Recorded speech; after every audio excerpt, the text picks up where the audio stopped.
नमस्कार। आदर्श शिक्षण संस्थान ऑनलाइन क्लास में आपका हार्दिक स्वागत एवं अभिनंदन। पूर्व की कक्षा में हमने पहला पाठ पढ़ा। पहले पाठ में 3 कवियों के बारे में हमने अध्ययन किया, जिसमें कबीरदास, तुलसीदास, कृपाराम खेड़िया। फिर उनके गृह कार्य हमने किए। अब हम दूसरा पाठ पढ़ेंगे सूरदास। सूरदास का जीवन परिचय पहले पढ़ेंगे।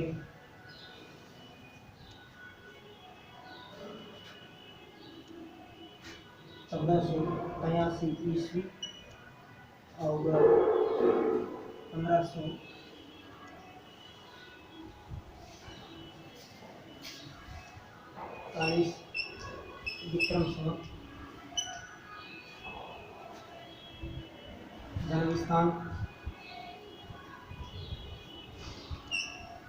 जन्म स्थान के बारे में अलग अलग मत है।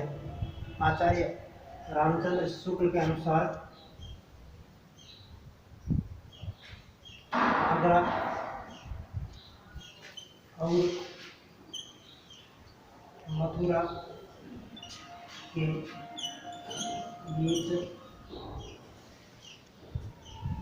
रणुता नामक स्थान कुछ विद्वान अलग मानते हैं, जिसमें दिल्ली के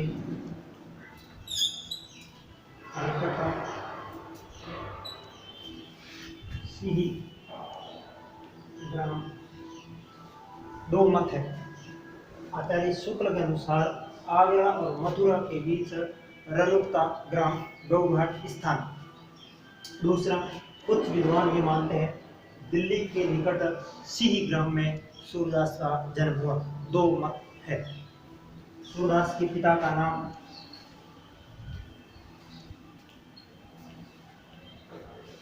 रामदास था।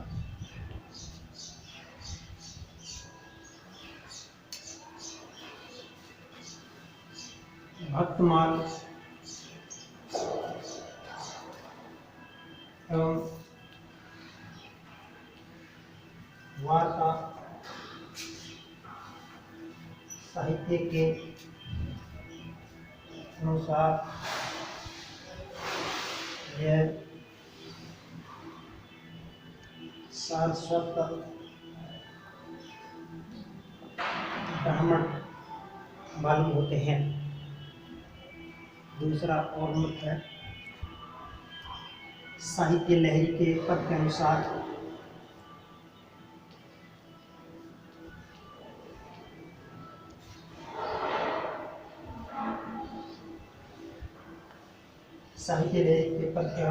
यह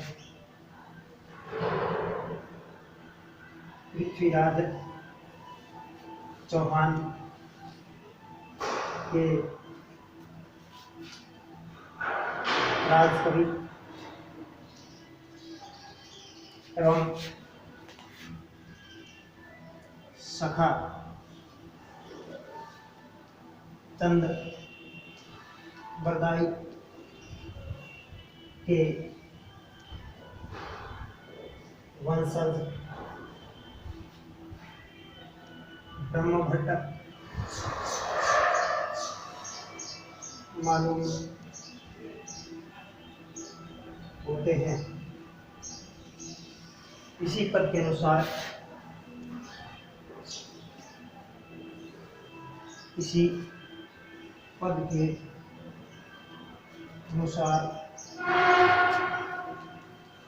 ज्ञात होता है कि यह एक अंधकूप में गिर जाते हैं। वहाँ पर 6 दिन तक उस कुएं में ही रहते हैं। फिर भगवान कृष्ण का साक्षात्कार होता है और फिर वे कहते हैं, हे प्रभु, अब मैं इन नेत्रों से इस संसार के पापों को अत्याचारों को नहीं देख सकता हूँ, तब उनके जो नेत्र है सदा सदा के लिए ज्योति चली जाती है और प्रज्ञा चक्षु खुल जाता है। क्या होता है, ये नेत्र स्कूल में पढ़ते हैं और 6 दिन तक वहाँ उस कुएं में ही रहते हैं। फिर भगवान कृष्ण का वहाँ मिलन होता है, साक्षात्कार होता है और फिर वो आंखों की ज्योति जाने के बाद में प्रज्ञा चक्षु सदा सदा के लिए खुल जाता है। प्रज्ञा चक्षु सदा सदा के लिए खुल जाता है। इनके गुरु का नाम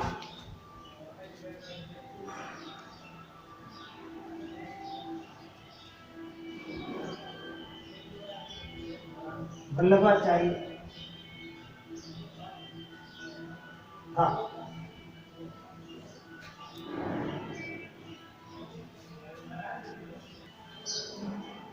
सूरदास के गुरु का नाम हमने पढ़ा वल्लभाचार्य था। वल्लभाचार्य के संपर्क में आने से पहले उनकी भक्ति दास्य भाव की थी और वल्लभाचार्य में के उन संप्रदाय में दीक्षित होने के बाद इनकी भक्ति है वो साक्य भाव में परिणत होती है। सूरदास जी हिंदी में भक्तमाल में जो चीज लिखी है वो है सूर सूर,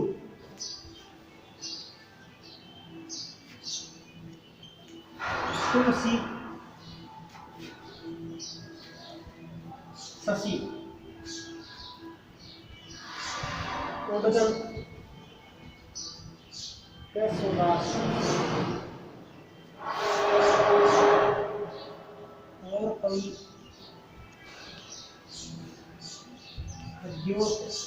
सम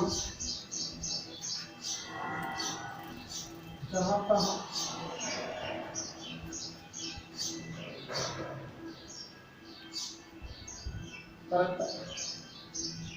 प्रकाश।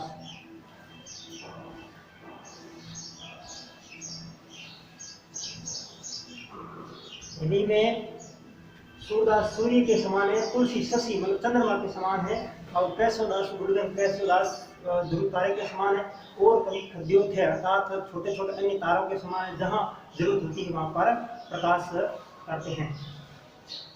सूरदास जी अष्टछाप के प्रमुख कवियों में माने जाते हैं। अब हम अष्टछाप के बारे में पढ़ेंगे। अष्टछाप की स्थापना सूरदास के पुत्र है विठलनाथ ने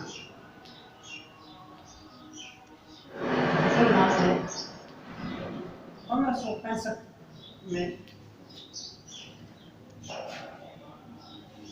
स्थापना की।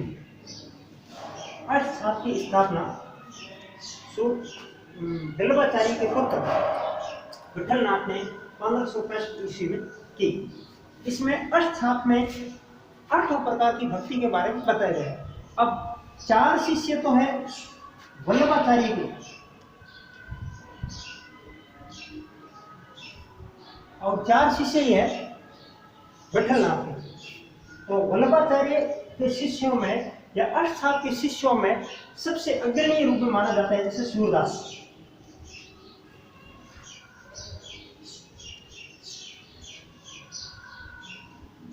कुंभनदास,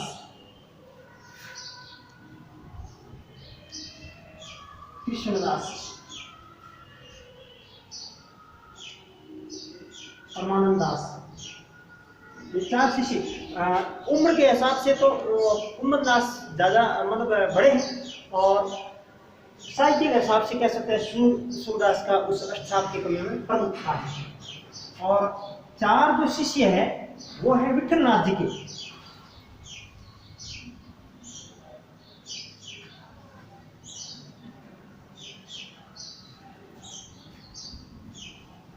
विठलनाथ के 4 शिष्यों में हमारे नंददास,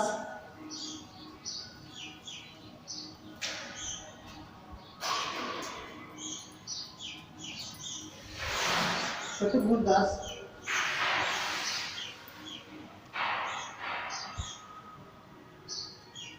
गोविंद स्वामी,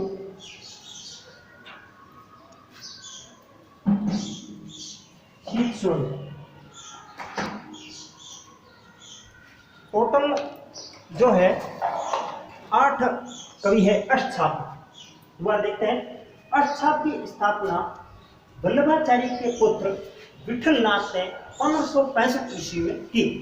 इसमें प्रमुख 8 कवि, 4 शिष्य है, वो वल्लभाचार्य के, सूरदास, कुंदनदास, कृष्णदास और परमानंद दास।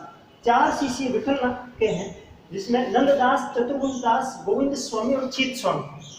अब हम पढ़ेंगे सूरदास के साहित्यिक बारे में। सूरदास की जो रचनाएं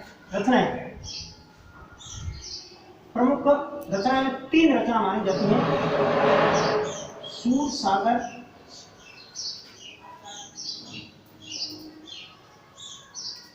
साहित्य लहरी और सूर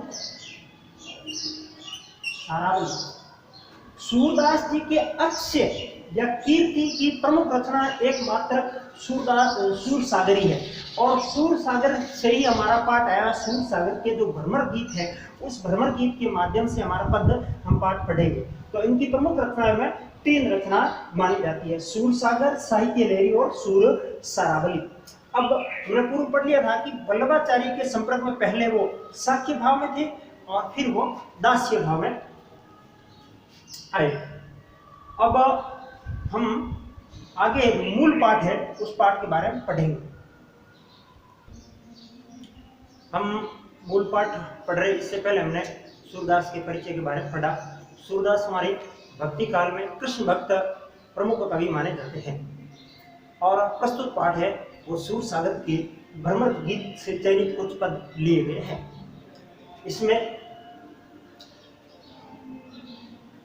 उद्धव और गोपियों का संवाद है। उद्धव जो एक निर्गुण योग भक्ति गोपियों को सिखाना चाहता है, जबकि गोपियां कृष्ण के एकनिष्ठ प्रेम के सहारे जीवन जीती है। क्या कहती है वो, देखिए, हमारे हरि हरिण की लकड़ी, मन वचन बच बच क्रम नंद नंदन सौर्य दृढ़ कर पकड़ी, जागत सोवत सपने सोत कहना काना जकरी, सुनत ही जोग लागत ऐसो अली ज्यो करवी बकरी, सो ही ज्ञाति हम ले आए देखी सुनी न करी, यह तो सूर तिन्हे दीजिए जिनके मन चक्री। प्रस्तुत पाठ में ब्रज भाषा का प्रयोग किया गया है। सूरदास की भाषा की बात करें तो ब्रज भाषा का प्रयोग किया गया है। हमारे हरि हरिण की लकड़ी, गोपियां क्या कहती हैं, गोपियां कृष्ण की एकनिष्ठ प्रेम को कहती है कि हमारे लिए तो भगवान कृष्ण ही सब कुछ है। एक हरिण एक पक्षी है, हरिण एक पक्षी है, और वह लकड़ी को लकड़ी बोलता है लकड़ी, हमारे कृष्ण है वो उस लकड़ी के समान है। तो जिस प्रकार लकड़ी को वो पक्षी पकड़े हुआ रखता है, छोड़ता नहीं है, इतना मजबूत पकड़ता, दृढ़ता के साथ पकड़ता है, उसी प्रकार हम भी भगवान कृष्ण की याद या उन कृष्ण भगवान की ही उनके मन वचन से सब कुछ हमारे भगवान कृष्ण ही है। तो उस लकड़ी के हिसाब से ये लकड़ी को वो पक्षी नहीं छोड़ सकता है, उसी प्रकार से हम भी भगवान कृष्ण को नहीं छोड़ सकते हैं। तो इस पहले पद में उपमा अलंकार का प्रयोग हुआ है, उपमा अलंकार का प्रयोग हुआ है। आगे क्या कहती है गोपियां, मन वचन, यहाँ हरि शब्द का मतलब है कृष्ण के लिए आया, भगवान कृष्ण के लिए आया, ठीक है ना। मन हरि, हमारे हरि हरिण की लकड़ी, या हमारे भगवान कृष्ण है वो हरिण की लकड़ी के समान है। मन वचन क्रम नंदन नंद नंदन सो उर्य दृढ़ कर पकड़ी, मन से वचन से क्रम से हम नंद नंदन मतलब भगवान कृष्ण, हम कृष्ण को भगवान को सो उड़ कर हृदय में ये दृढ़ कर पकड़ी, दृढ़ता के साथ में हमने उनको भगवान को हृदय के अंदर बैठाए हुए रखा, दृढ़ता के साथ, मन से वचन से कर्म से, नंद नंदन भगवान कृष्ण से, कृष्ण सो उड़, यह दृढ़ कर पकड़ी, दृढ़ता के साथ में, मजबूताई के साथ में, जिस प्रकार हमारे पक्षी वो लकड़ी को पकड़े रखता है, उसी प्रकार से हम मन वचन और कर्म के साथ में भगवान कृष्ण को हृदय में पकड़ी हुई रखती है, अर्थात भगवान को कभी भी भूलती ही नहीं है। निष्ठ प्रेम या बात ये, जागत सोवत सपने, जागते वक्त सोते वक्त सपने में, सोत खूब बोलता साक्षात्कार, साक्षात रूप में, मतलब उस साक्षात रूप में, मूर्तिमान रूप में, जागत सोवत सपने सोत खूब कहना जगती, कहना मतलब कृष्ण भगवान कृष्ण को ही हम तो याद करते हैं, जागते वक्त सोते वक्त सपने में सोते बोलेगा साक्षात भगवान के रूप को हम कहना काना जबकि उनको रटती रहती है, मतलब रटती रहती है। सुना ही जोग लागत ऐसो अली जो करवी ककरी। यहाँ उद्धव जो एक निर्गुण ब्रह्म का साक्षात एक मूर्ति है और वो गोपियों को क्या करता है, सुनत जोग मतलब है योग, वो योग साधना निर्गुण भक्ति के बारे में बात करते हैं कि योग उस निर्गुण निराकार भक्ति के बारे में वो गोपियों का ध्यान भगवान कृष्ण की तरफ से हटाना चाहता है। सुनती जोग लागत ऐसा लगता है जैसे भगवान कृष्ण ने उद्धव को निर्गुण भक्ति सिखाने के लिए से भेजा है और गोपियों का मन एक भटका हुआ ताकि वो कृष्ण को याद नहीं करे। सुना ही जोग लागत ऐसो अली का मतलब है मधुकर के रूप में, मधुकर। और दूसरा अर्थ जो बैठता है उद्धव के लिए, हे उद्धव ऐसे लगता है, सुना है तो ऐसे योग को लेकर के आए हो या हमारे लिए एक ऐसी व्याधि या हमारे लिए एक ऐसी आप क्या करते हैं तकलीफ लेकर आए हो, यूं कड़वी ककड़ी, जिस प्रकार से कड़वी ककड़ी खाने पर मन खट्टा हो जाता है, हम उस खट्टाई के जैसा महसूस करते हैं, तो ऐसे लगता है ककड़ी में बता ककड़ी। और सुना है कि ऐसे तुम एक कड़वी ककड़ी के समान हमारे लिए योग लेकर के आए हो।